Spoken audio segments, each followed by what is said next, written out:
Welcome to Problem Solving by Working Backward. Bar models help you with this because you can organize your information from the problem with the bars. I'll go through a couple problems. Hopefully it helps you. Now, when you do these, the distance, the length of the bar matters.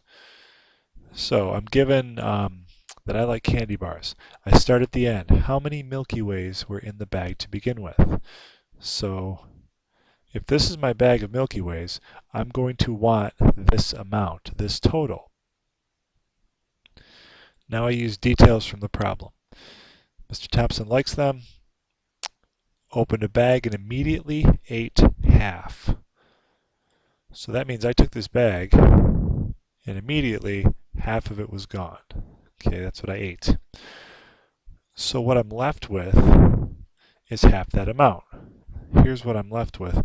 I'm going to, just to kind of keep track of what I'm doing, I'm going to draw another bar.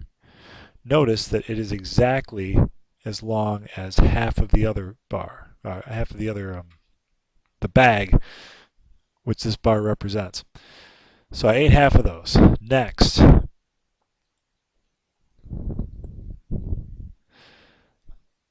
I ate 1/4 of what was left. So this is left. Same distance here.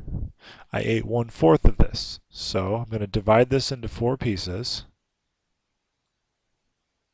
And I immediately eat one of them. Okay, it's gone. So what I have left is an even smaller amount. So here.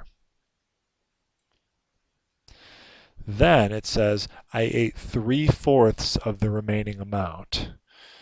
So now I look at this amount left, break it into 4 pieces, and I eat 3 of them. Now those should be equal. So imagine I ate that, and I ate that. That's gone. So how much was left in my bag? 12. So this box is 12. That is what is left after I've eaten all that. Now that I have this information, I can use the bars to figure out the original amount.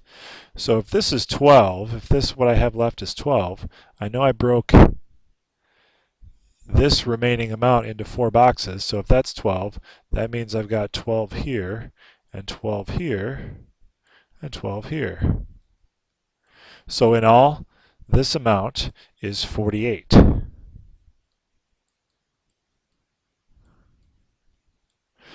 Now if this amount is 48, it lines up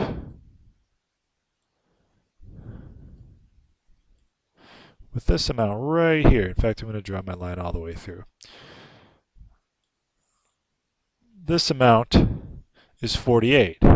That amount is broken up into 3 equal boxes. So I take 48 and I divide it into 3 parts. So that would make this 16 and this box 16 because they're equal, and this box 16 because 16 plus 16 plus 16 gives me 48. Now these 3 boxes are 16. That means this last box also has to be 16 because this box is the same as those other boxes since these are fourths. Now I know the length of this because 16 plus 16 plus 16 plus 16 is 64. And if I know that's 64, then the other side has to be 64 also. So 64 and 64 in all is 128 in my original bag. Now for problem 2, the model is almost the same. We've got some number of middle school students. Immediately, half of them leave. So of whatever amount there are, half leave. They are gone. After 5 minutes, 1/4 of the students remaining are gone because they rode bicycles home. So of those students that were remaining, 1/4 of them left. So to keep track of what I'm doing here, I'm going to draw another bar that represents half of what I had. So it's like, here's my first step, and here's my second. So this half is this bar. So it tells me 1/4 of those remaining are gone. Okay, so I'm just going to divide this into 4 parts. And it said 1/4 of the students remaining are gone, so they left. Cross them out here, they left. Now, what I'm left with is an even smaller amount of students. I don't know what it is yet, but I know that it's the original cut in half and then 3/4 of that amount. So I'm told that after another 5 minutes, 3/4 of those remaining leave on buses. So these kids, out of fourths, 3 of them leave on buses. So there's a fourth they leave, there's a fourth that leaves, there's a fourth that leaves. And at this time, 51 students stay.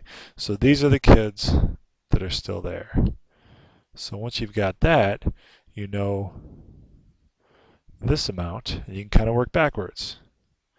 So if I know that amount, then I can find these 3 boxes, find the missing box, and then I've got this half, and then the whole.